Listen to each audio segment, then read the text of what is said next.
Good morning, everyone, and welcome to Temple Buddhist Center's Sunday Meditation Service. My name is Victor, and I'm honored to be of service this morning.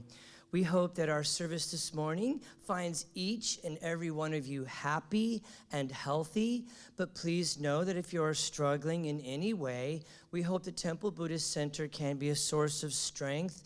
Our community can be a source of support, and of course the teachings a source of refuge for you as we open our hearts to you and your loved ones. And of course, I know that since both MU and KU suffered terribly yesterday, we understand and we open our hearts to you and your loved ones, and we'll try to be available for you after, during the service, whatever is necessary. Let's begin this morning by working with some conscious breath work. A conscious breath is where you seal the mouth, breathe deeply through the nose, hold that breath for a few moments, and then release slowly so that the exhale is longer than the inhale. And of course, if you have a stuffy nose, just breathe any possible way you can, and we're okay with that. That works just fine. Let's begin. Holding that breath for just a moment. feeling the fullness of the lungs, and releasing slowly in sort of a metered fashion. Nice, long, slow release.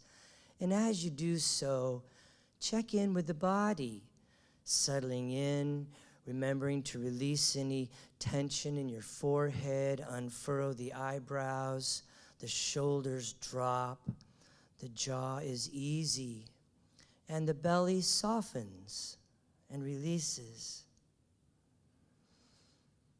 And let's take a second conscious breath together. Holding that breath for a moment. And releasing slowly.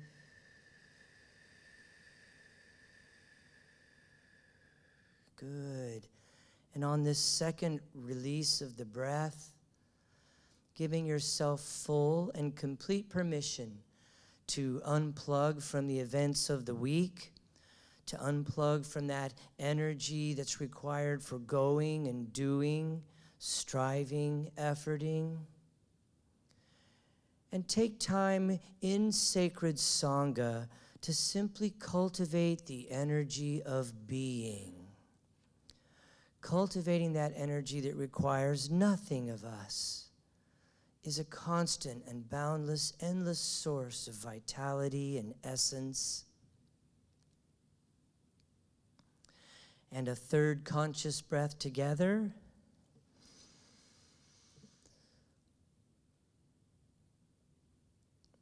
And releasing. And on this third release, we rest in presence. We rest in this moment. This is all there is.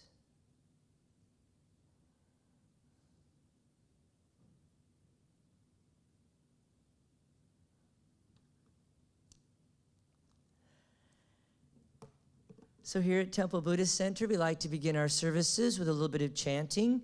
Chanting is an integral part of every tradition. Chanting is not about being a singer. Chanting is about having a voice. Chanting is about a deeply devotional expression of what is sacred within you and sharing that with the world, as well as combining not only our energies with our Sangha here, and as well as our voices, but also sharing our energy with our Sangha that is joining us from all around the world. And so we welcome each and every one of those folks at home in the PJ Sangha, except for Anne. Anne is the only one not in her PJs. She let me know that. She says she is up and dressed bright and early in the morning. And so we share this opening of our hearts and this expression for all beings in all places to be free and to be well. And our chant today is Buddham Saranam Gacchami, Dhammam Saranam Gacchami, Sangham Saranam Gacchami. And we do that 3 times. And this is basically the refuge prayer in chant form. And it reminds us the importance of honoring our Buddha nature as well as the Buddha nature of all beings. And the Dharma, or the truth teachings, or the truth of this moment. Dharma has 2 meanings. And of course, Sangha, our spiritual community, as well as our community of brothers and sisters all around the world. And so with that, let's begin with a conscious breath.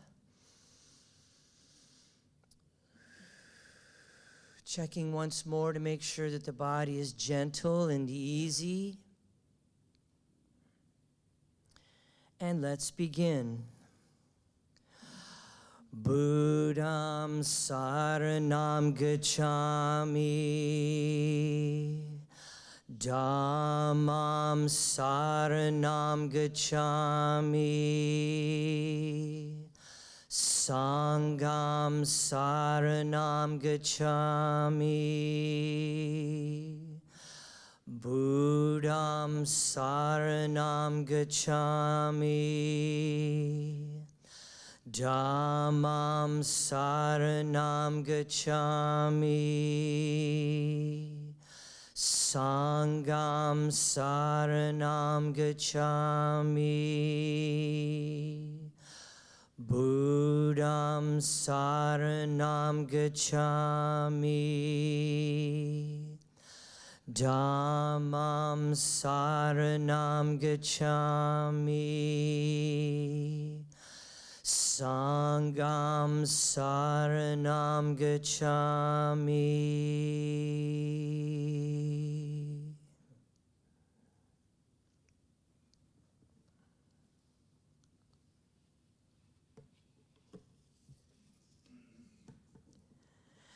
So here at Temple Buddhist Center, we practice Western Buddhism.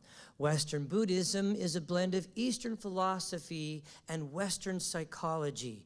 And this new and exciting combination of traditions and practices is forming a new spirituality that is dynamic. It's growing, learning, and changing as we grow, as we learn more about this beautiful human condition.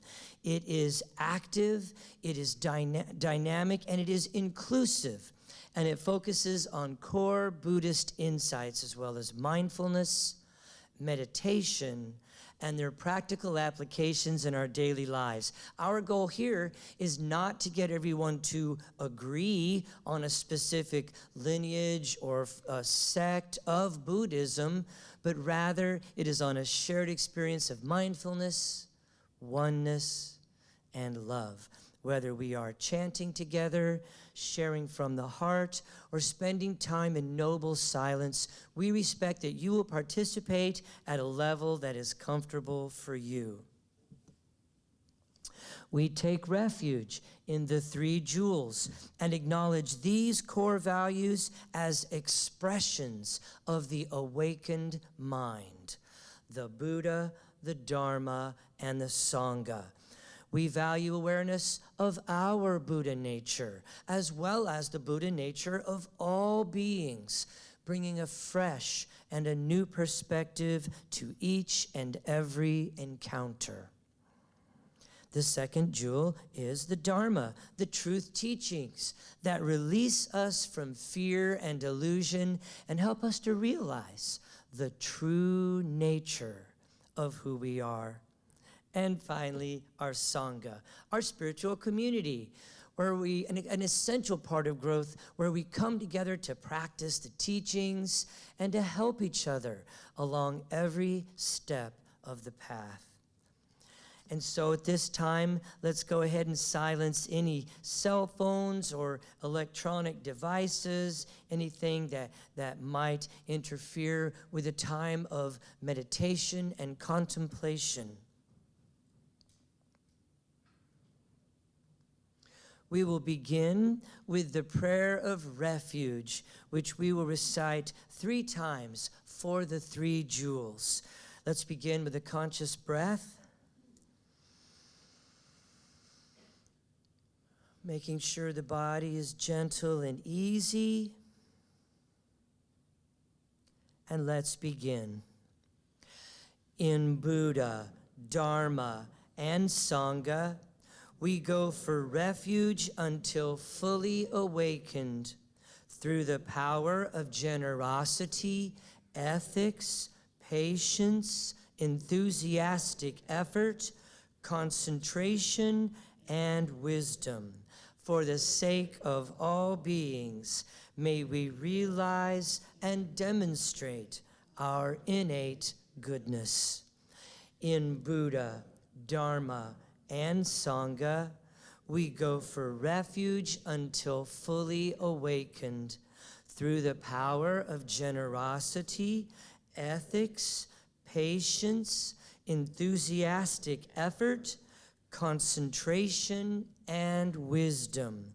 For the sake of all beings, may we realize and demonstrate our innate goodness. In Buddha, Dharma, and Sangha, we go for refuge until fully awakened through the power of generosity, ethics, patience, enthusiastic effort, concentration, and wisdom. For the sake of all beings, may we realize and demonstrate our innate goodness.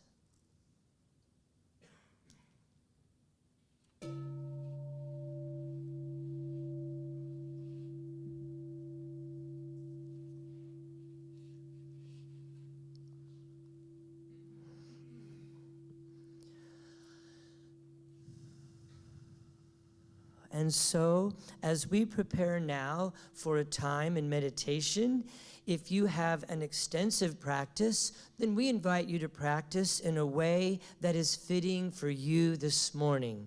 If you are newer to meditation, we're going to begin with a dedication of intention. We will awaken the bell 3 times for the 3 jewels. And then our teacher today, Mr. Robert Brumet, will lead us in a guided meditation that is designed to assist you in moving into the stillness. We will spend approximately 10 to 12 minutes this morning connecting with our Sangha and our brothers and sisters all around the world, connecting in consciousness. Afterwards, Robert will bring us out of meditation, we'll sound the return bell, and then it will be time for today's Dharma talk, or teaching. And so with that, let's take another conscious breath together, ventilating this precious human form.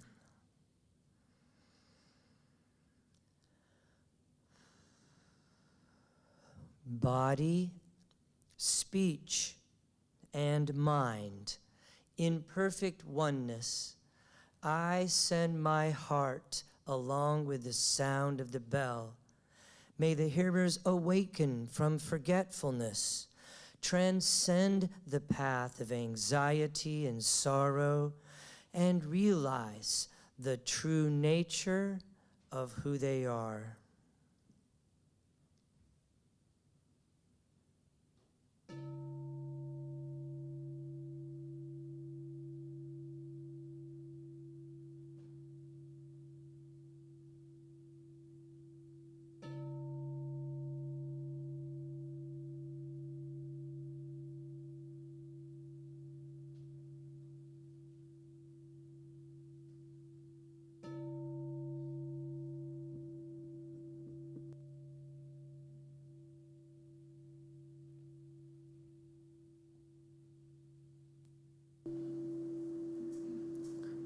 As we listen to the sound of the bell receding into the silence, I invite you to follow it.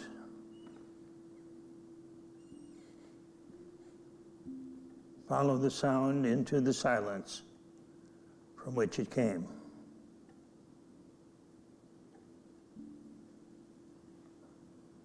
And from that silence, allow the next breath to arise in your body and bring attention to that breath.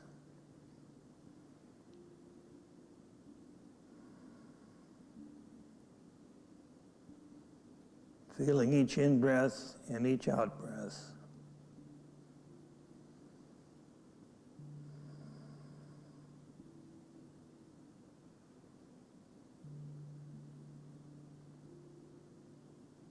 Resting awareness on the breath.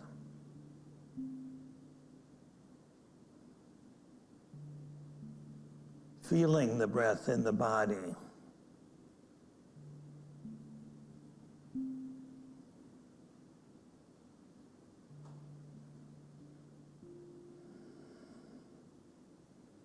Feeling the breath in the belly and or the chest.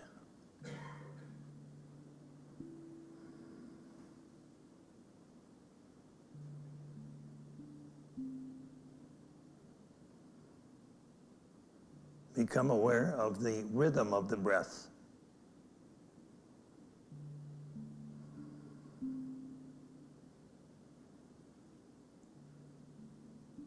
The quality of each breath.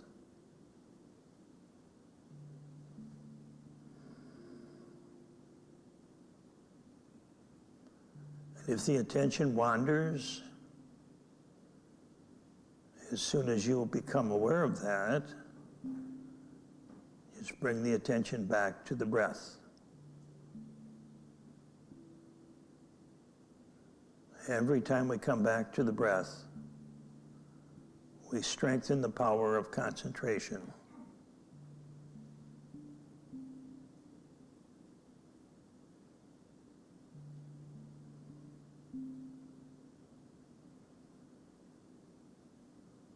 Let the breath be the anchor, the return point.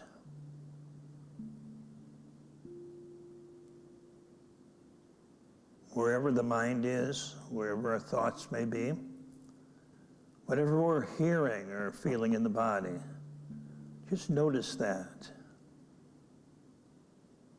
And then gently come back to the breath.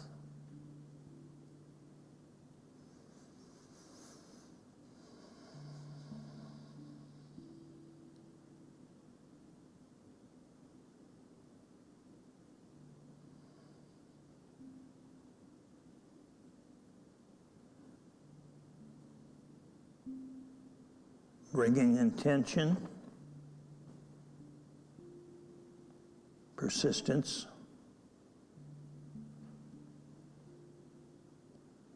and patience.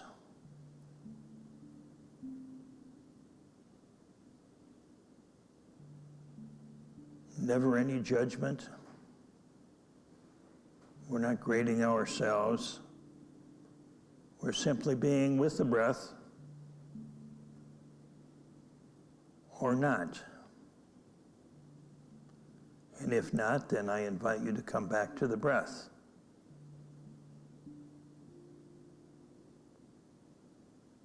So we breathe, the attention wanders, we come back to the breath. With each breath, allow the mind to become more still. Allow the body to relax with each breath.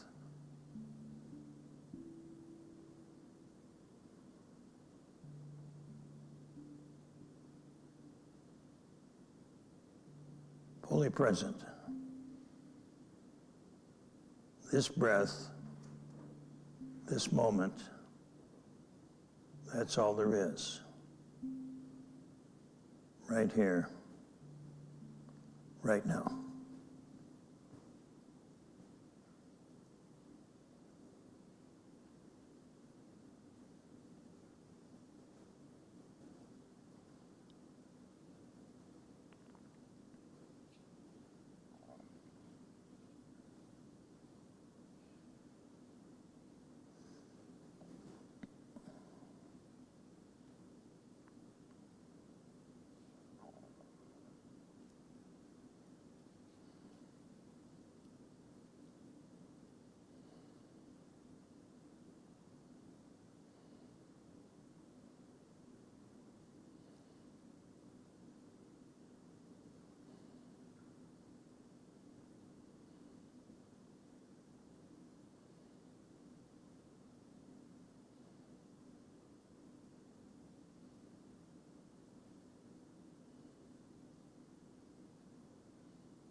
And at this time, I invite you to become aware of your body sitting in the chair or on the cushion or bench. Become aware of your arms and legs, your back, head, and neck.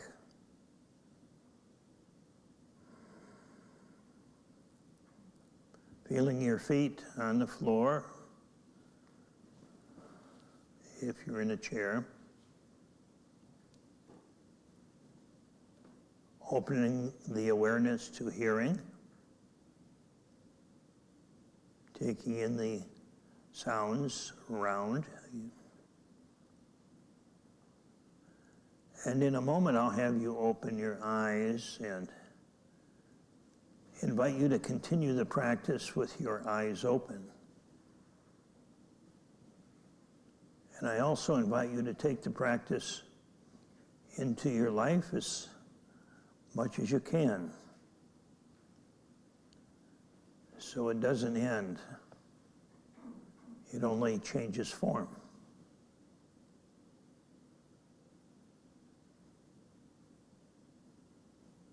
In a moment, you'll hear the bell.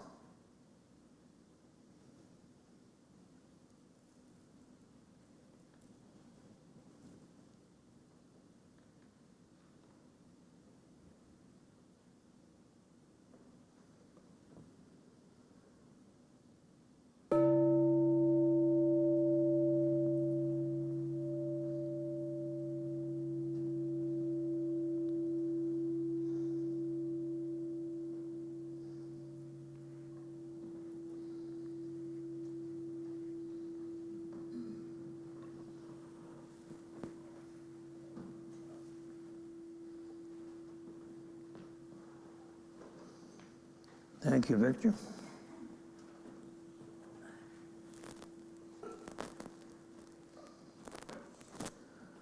Good morning, everyone. Good morning.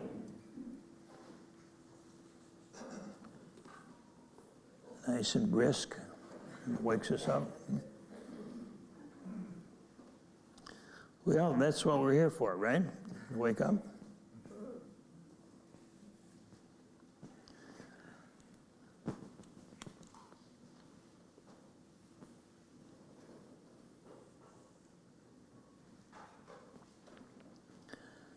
So the title of our talk today is The Four Knowable Truths. And if you're familiar with Buddhism at all, it's a takeoff on the term the Four Noble Truths. They are both knowable and noble. The Four Noble Truths form the core, the bullseye, the center of the Buddhist teachings. And we'll go through each one of those in a moment. But I'd like to address the word noble. Why was noble chosen? Well, at that time, noble simply meant the highest, the most revered.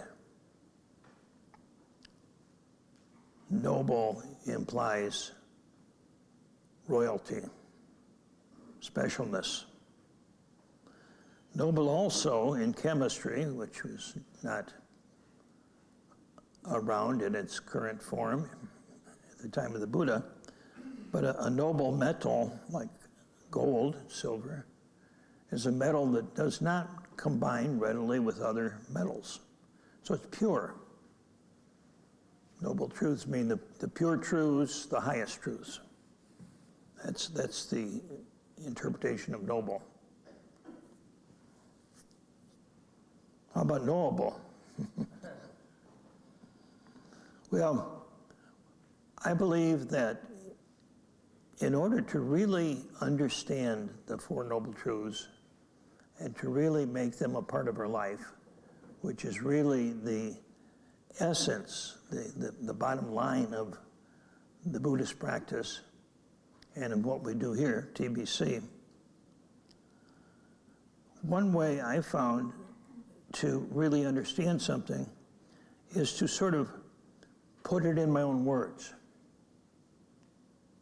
If I can repeat it, not verbatim, not memorize it, but rather take the truth and put it in the vernacular, put it in my own language. And often when I was teaching at the seminary, I would ask students to do that as a way of testing their knowledge. They don't just repeat back the 3 thises or that's, but tell me about them in your own words. Tell me about them in your own words and how you've applied them, worked with them in your life. So that's a great question to ask yourself is, how would I explain the Four Noble Truths to someone? And how have I used those in my life? How would I convey that to someone else? In doing that, I want to be sure to be clear that I'm not talking about revising the Noble Truths. I'm not talking about updating them. A Noble Truth 2.1 or anything like that. But taking the Four Noble Truths and incorporating them into our own language and our own understanding. So let's take the first Noble Truth. Life is dukkha. Sometimes people say life is dookie. It's similar, it means kind of the same thing. Dukkha simply means unsatisfying, incomplete. The original meaning of the word dukkha is that of a wheel, a cart wheel, where the axle is off center. So if you can imagine riding on a cart where the wheels are off center, it's kind of a bumpy, uncomfortable ride. Or it also relates to maybe a joint in the body that's not quite in place. You know how painful that is to have a joint out of place. So saying life is somehow not working for most of us, the way we live it. And the way I frame it is that because of the way we live our life, humans are chronically dissatisfied. You know, if you were to say, oh, that's not true, I'm satisfied with my life, I would just say, okay, just sit in an empty room doing nothing for an hour and see if you're still satisfied. So usually when we say I'm satisfied, it means I got what I want. My belly's full. I've got clothing and a roof over my head, et cetera, et cetera. I'm comfortable. I've got a job, I've got a family, et cetera, et cetera. That's not what we're talking about. Yes, we're talking about satisfaction in the sense that it's unconditional. That one doesn't need stuff to be happy. We need a certain amount of stuff, of course, to survive. And the more complex our society gets, the more stuff it would seem that we need. But we really need far less than what we have, most of us. So humans are addicted to a world that cannot provide lasting satisfaction. That's another way to put it. We're craving something that cannot fulfill us. And the Buddha says the cause of dukkha is tanha. Tanha is the Pali word, Sanskrit word for thirst. So just imagine a thirst that can never be craved. I think a great, if you're familiar with that old Western tune, Water, you know, cool, clear water about to cowboy going across the desert. All he wants is water. Water, water, water, you see. Here's to the cowboy. But we cannot find the water that really totally, completely, permanently satisfies us. So we keep looking for more. It's kind of like snack foods. You know, the whole basis of snack foods is that they really don't satisfy you, but they taste good enough to addict you to the next bite. That's the whole idea. You see, if they satisfied you, you could eat a little bit of popcorn and you'd say, I'm done. But we keep looking for more and more and more, you see, because there's a certain pleasant taste, yet there's no real nutrition behind that taste. And so it is with so much of what we engage in our world, physical, mental, emotional, etc., financial, that it tastes good, but it doesn't really satisfy. We're satisfied for a day or a week, if we're lucky. What's next? You know, when I remember my kids and watching my grandkids at Christmas, you know, buried in Christmas presents, wanting to know, is this all there is? And it's so interesting at Christmas time. I notice that there's anticipation, there's excitement, you know, the wrappings flying every which way. There's, oh boy, look at this, oh boy, look at that. And in less than an hour, there are tears, there's a quarrel, something's broken. So that's kind of the way we live our life. We have anticipation and we perhaps get what we want and we say, oh boy, this is wonderful, life is good. And within a month or a day or a week or whatever it is this all there is? And maybe even this thing that I bought is just a pain in the neck now. You know, I remember a friend of mine bought a sailboat. Oh, he was so excited about his sailboat. And he spent every weekend out on the lake sailing, just had the time of his life, the envy of all his friends. I remember him saying 5 years later, boy, this damn sailboat, it just costed me a fortune. He says, I feel like the sailboat owns me. Often that's what happens with our possessions and our lifestyle. We think we own it, but it owns us, because it's now become a burden rather than simply a source of satisfaction. Humans are addicted to a world that cannot provide lasting satisfaction. Well, this has been known for a long time. The Hindus knew this, excuse me, long before the time of the Buddha.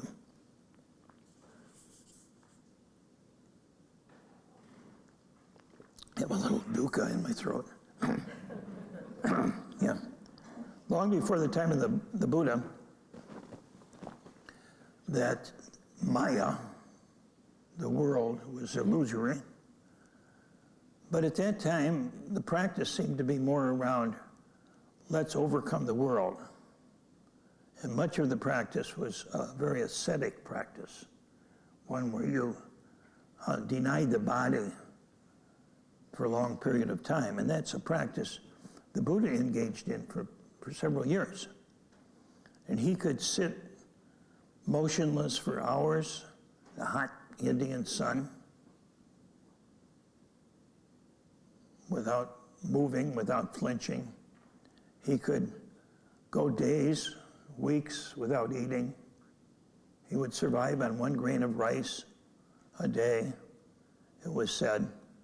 And you may have seen some of the statues or pictures of the skinny Buddha, you know, and he writes in the scriptures that he says, I was so thin that when I scratched my belly, I could feel my backbone.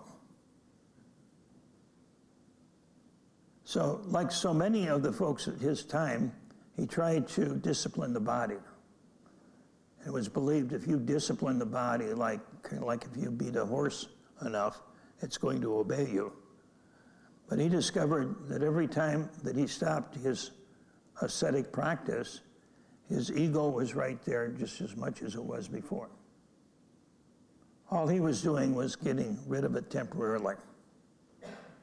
And then he had this breakthrough, he had this insight, and he realized the problem was not with Maya, the problem's not with the world, the problem's in the craving itself. That's the great insight of the Buddha, that it isn't what we're craving, it's the very fact that we're craving something that creates dissatisfaction, you see. So the second noble truth, the cause of dukkha, is tanha, is craving. The third noble truth is that it's possible to remove the craving, and in so doing, one becomes permanently satisfied. How can you be permanently satisfied? Well, if you're happy with what you got, you're permanently satisfied. So there's two ways to be satisfied. One is to get what you want, or the other one is to be happy with whatever you have. If you get what you want, problem is it's going to go away, and the problem is you're going to want more. But if you're always happy with what you have,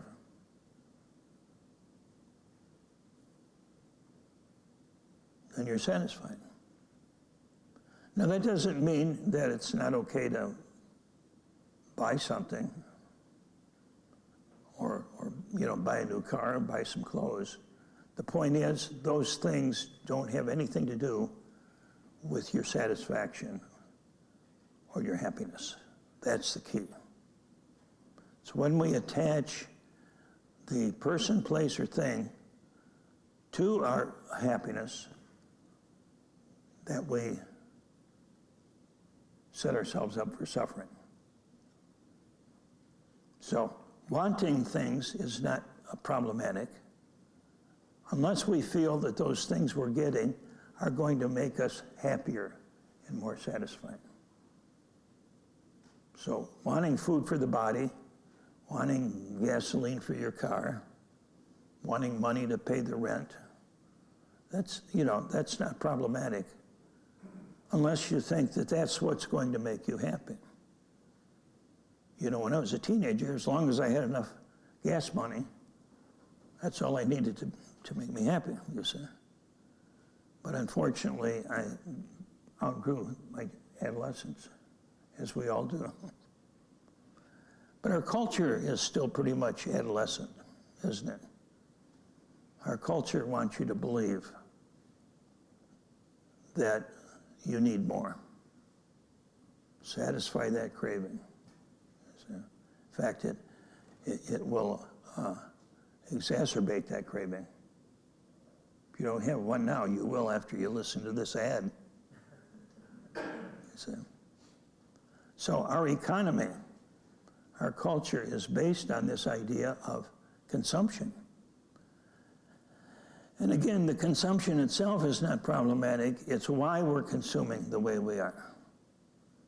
Because we're consuming the way we are, thinking that it's going to make us happier.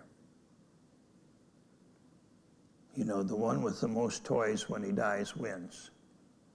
That's kind of a sarcastic way of naming what's going on. So, looking at the addiction. Now, the Buddha didn't use the word satisfaction, He just talked about nirvana. Nirvana simply means to extinguish craving. Doesn't say anything about a state of mind, because nirvana is not a state of mind. It's not an emotion. It's not a feeling. It's beyond all of that. Nirvana is beyond any condition at all, mental, physical, emotional, spiritual. You can be sad and still be satisfied. You can be hungry and still be satisfied in the deepest sense. Again, that doesn't mean that we don't miss somebody. It doesn't mean that we don't eat food. But it means that we're just simply living as human beings live to get what we basically need. But none of this is making us happier. See, grief is not problematic unless we believe that that person, place, or thing was the source of our happiness. That's when we really suffer. You know, anytime we lose something we love, we're going to grieve. But if we believe that was the source of our happiness, then that's when we're in trouble, because it's gone. Most likely forever, you say.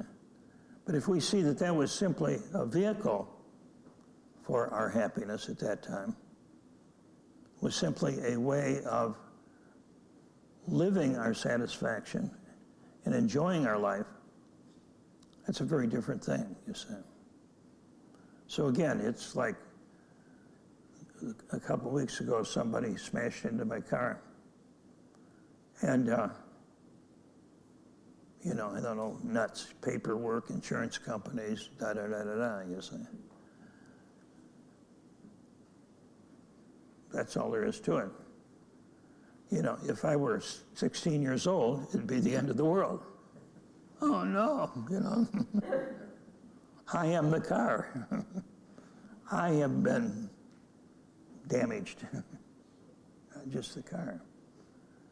So when we identify with and when we connect with persons, places, and things in the world that we believe is the source of our satisfaction, that's when we get in trouble.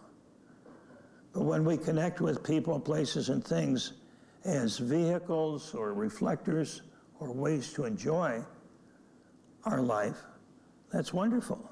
That's even more satisfying, you see. It's even more satisfying to eat or drink something if you're not addicted to it than if you are. You see, if we're addicted to it, we're really not enjoying it. We're just using it. It's just a fix rather than a true satisfaction. The Hindus talked about this period or this condition of nirvana, but they didn't use that word nirvana. They used the word ananda, which is translated as bliss. You know, that's why so many of the yogis, you hear Yogananda or Satchitananda and so-and-so. Ananda means bliss, the bliss of awakening. But that bliss is not a state of mind. It's a state, it's beyond words. That's why the Buddha didn't try to describe it. He just called it nirvana, which means to extinguish all causes of suffering, and thereby to extinguish all suffering. So the fourth noble truth is the path to removing that addiction. It's a recovery program, so to speak. And that recovery program includes meditation, two forms of meditation. One is concentration. Other is mindfulness practice. We do both here at TBC. Practicing compassion, sila. Compassion is practiced in two ways. First, in what we don't do, non-harming. That's usually the way we hear much of it stated in terms of non-harming living beings. But there's also an active way of expressing compassion. What are we doing to be compassionate in a positive way? The three areas where he talked about the compassion, talked about right livelihood, right speech, right behavior. So that's in not harming, not having a livelihood that's not harming with speech, and not harming with behavior. And that's more difficult than it sounds. Try right speech. Try speaking in a way that in no way harms anyone at all, including yourself, or has the intention of harming anyone else. You say, we'll realize how much we're gossiping and don't realize it, and so forth. So the result is wisdom, prajna. And sometimes I liken the Four Noble Truths as a 12-step program, recovery from addictions. We're addicted to this world as we know it. And so the Four Noble Truths is a way of overcoming that addiction. And there are others here that can talk about the 12-step process better than me, but I have a deep respect for it. And even if you don't consider yourself an addict, I would encourage you to become very familiar with the 12-step process, because it's a very general process that's very much alike in a way, very much alike the Four Noble Truths. It's a path to recovery. So the Four Noble Truths, the core, we hear about them, but so often they can be put up on a shelf and talked about rather than really known and really incorporated. So we don't just bite the food or chew it. We got to swallow it. We got to digest it and metabolize it. And that's what we're doing in our everyday life.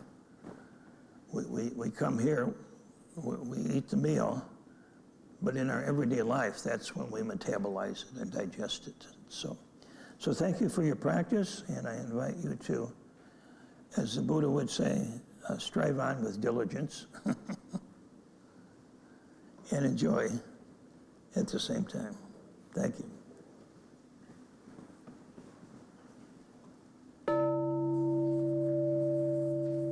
Thank you.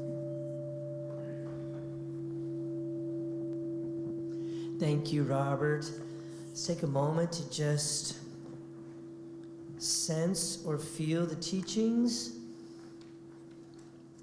And as we move into a heart practice, it's not uncommon to take a moment as we transition to maybe stretch or take another conscious breath, or maybe adjust your posture. And so our heart practice this morning, like all of our heart practices, this one is a Tonglen practice. And so all the heart practices are not so much a conceptual or intellectual activity as they are a sensing, feeling, and a heart opening. And so to that degree, it is also sometimes not unusual for people to create an outward gesture. For example, they might form the Anjali Mudra. They might place a hand on their heart. Some people might place two hands on their heart. Or if you're just sitting with your hands in your lap, we encourage you to flip your hands up and allow that sense or that feeling of projecting out into the universe what is a deep desire of your heart for well-being for all persons and all sentient beings. And so with that, let's take a conscious breath.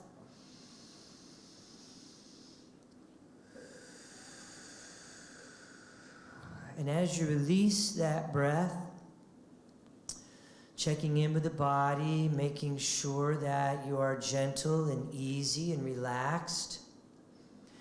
And we begin the visualization by working with the texture.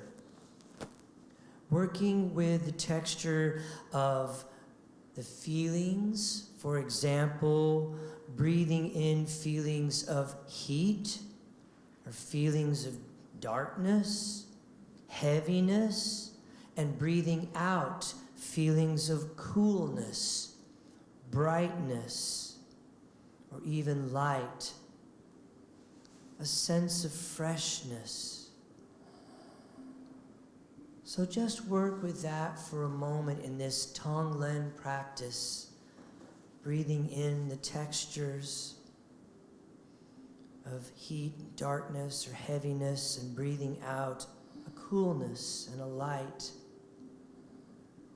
Breathing in completely, taking in just a measure of suffering through all the pores of our body, and breathing out completely, radiating positive energy throughout all of the aspects and parts of the body, and throughout all of the pores of the skin, and in all directions, breathing in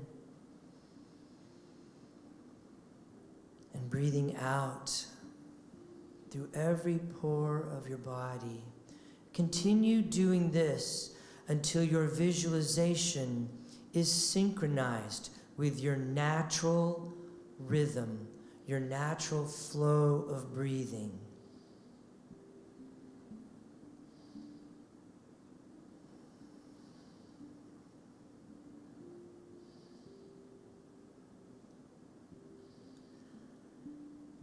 Next, I invite you to remain in this natural flow, this natural breath, breathing in heaviness and breathing out a gentleness, a lightness.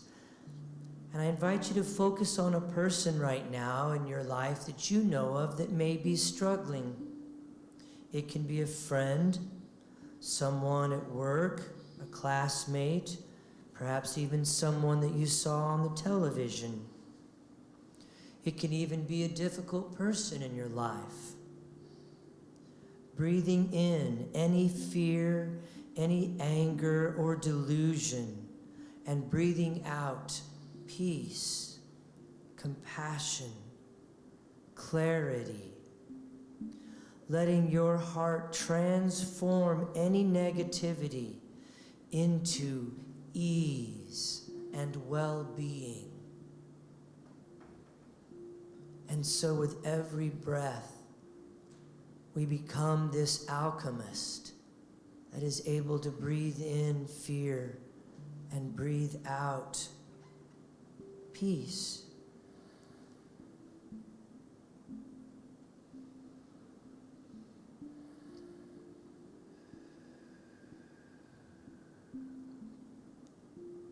And now I invite you to expand your compassion.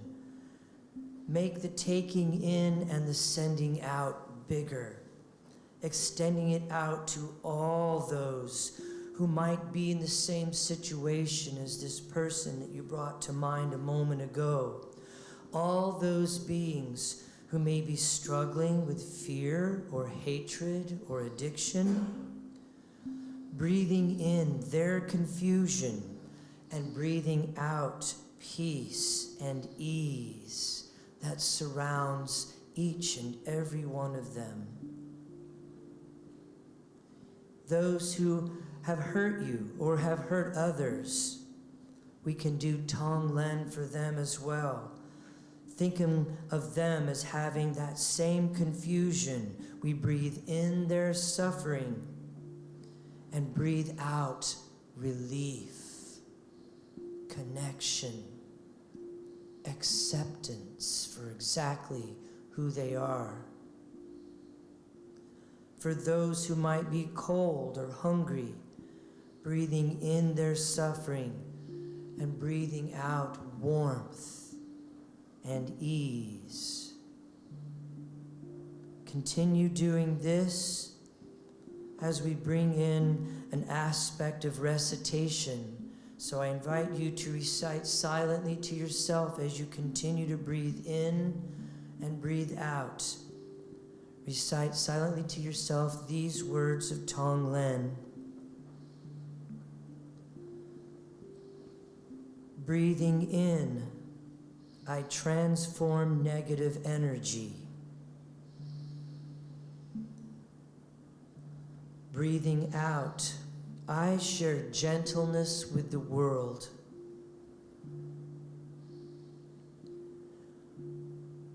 Breathing in, I transform darkness. Breathing out, I share light with the world. Breathing in, I transform hatred. Breathing out, I share love with the world.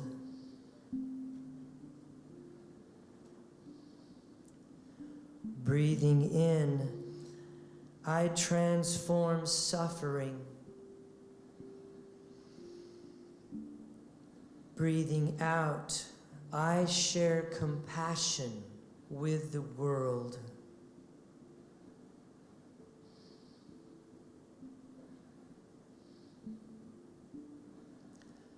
And so let's take a conscious breath together.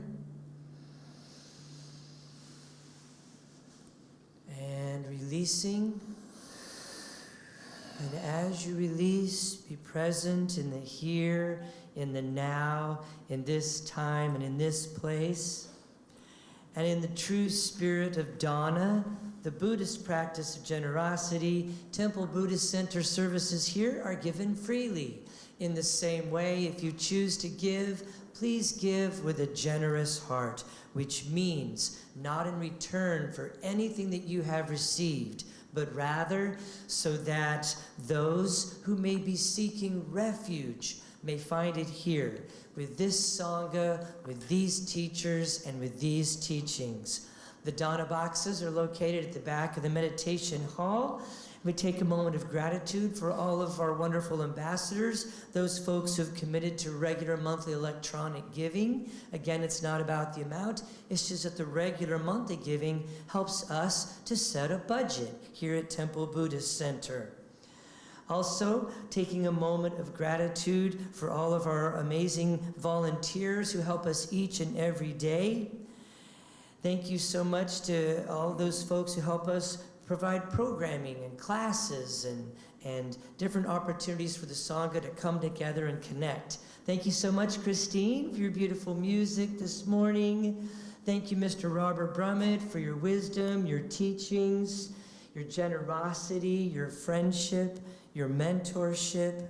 And thank you to each and every one of you for everything that you do for Temple Buddhist Center and for sharing your heart, your presence, your practice with each and every one of us. We certainly are the better for it.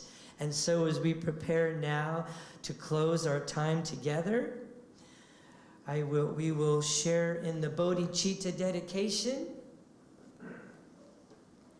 Together, may the pure, brilliant sun of Bodhicitta dawn in each and every heart and mind, dispelling the darkness of suffering and confusion unstoppably until all are illumined and awakened.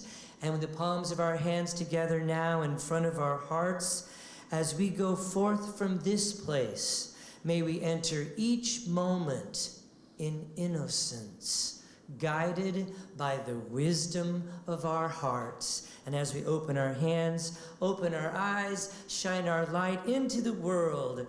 Namaste.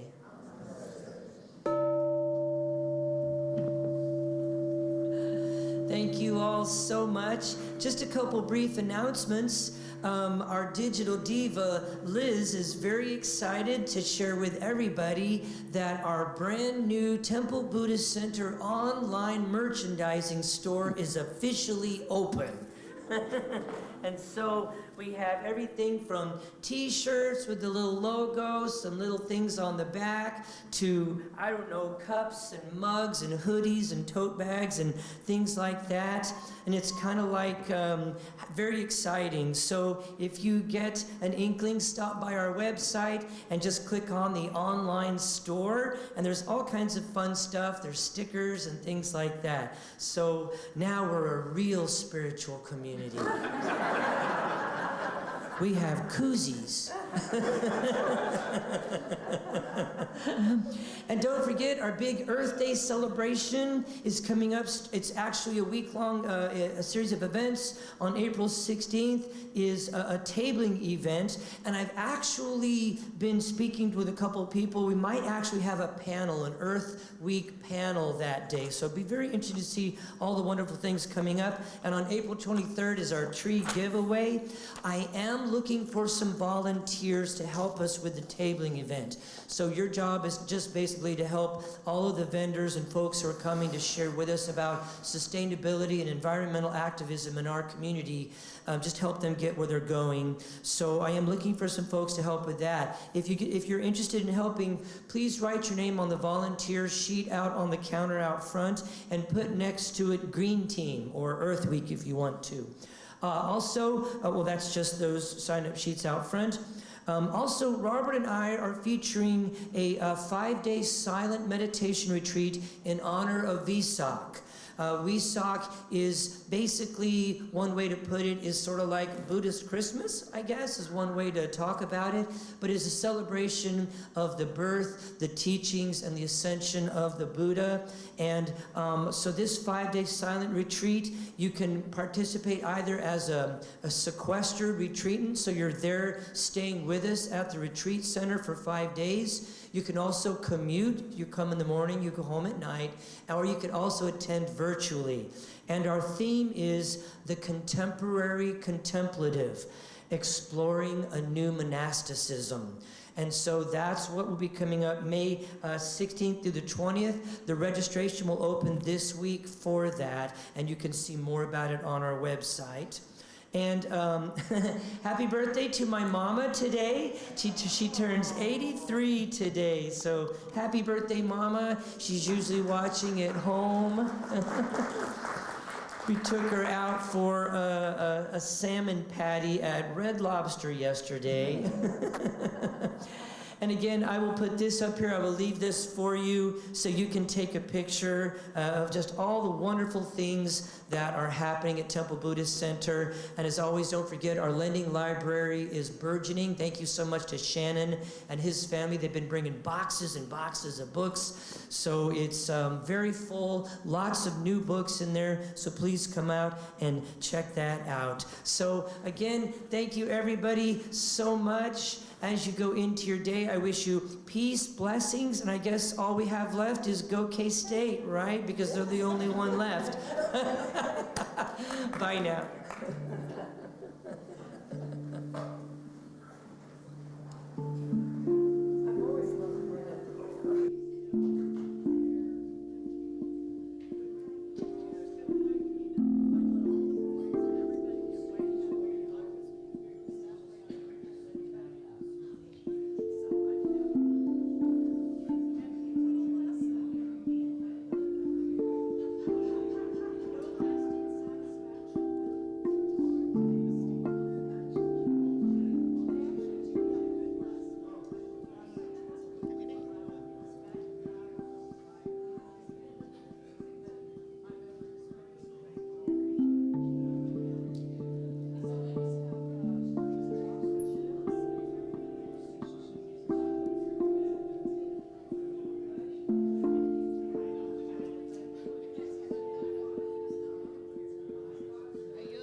Gentlemen,